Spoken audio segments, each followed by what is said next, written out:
கட்சிக் கழகம்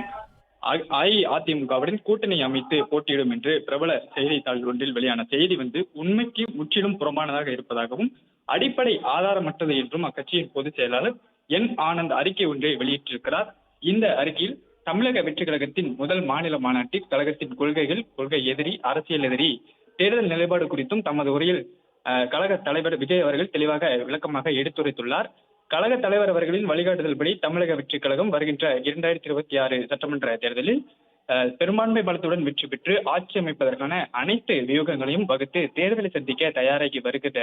இந்த சூழ்நிலையில் 2026 சட்டமன்ற தேர்தலில் ஆட்சி மாற்றத்துக்கான முதன்மை சக்தியாக ஒட்டுமொத்த தமிழக மக்களின் ஏகோபித்த வரவேற்பையும் ஆதரவையும் பெற்று மக்கள் மத்தியில் தமிழக வெற்றிக் கழகம் அடைந்து வரும் எழுச்சியை மடைமாற்றம் செய்யும் உள்நோக்கத்தோடு இதுபோன்ற செய்திகள் பரப்பப்படுவதாக குறிப்பிட்டிருக்கிறார். குறிப்பாக அதிமுகவுடன் தமிழக வெற்றிக் கழகம் 2026 சட்டமன்ற தேர்தலில் கூட்டணி அமைத்து 40 முதல் 60 தொகுதிகள் வரை அதிமுகவிடம் கேட்டு பெற்று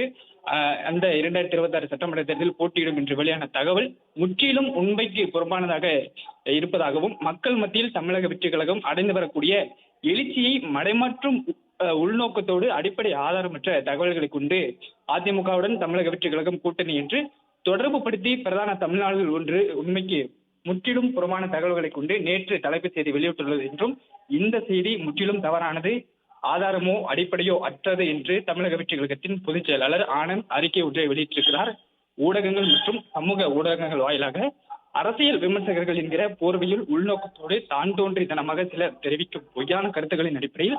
தமிழக வெற்றிக் கழகத்தை தொடர்பு படுத்தி பரப்பப்படும் இது போன்ற உண்மைக்கு மாறான பொய் செய்திகளை தமிழக மக்கள் புறக்கணித்து விடுவார்கள் என்பதை எத்தகைய பொய்யான செய்திகளோடு உள்நோக்கத்தோடு பரப்புவதற்கு நினைவூட்டுவதாகவும் தெரிவித்திருக்கிறார். குறிப்பாக இந்த செய்தி முற்றிலும் உண்மைக்கு புறம்பானது என்று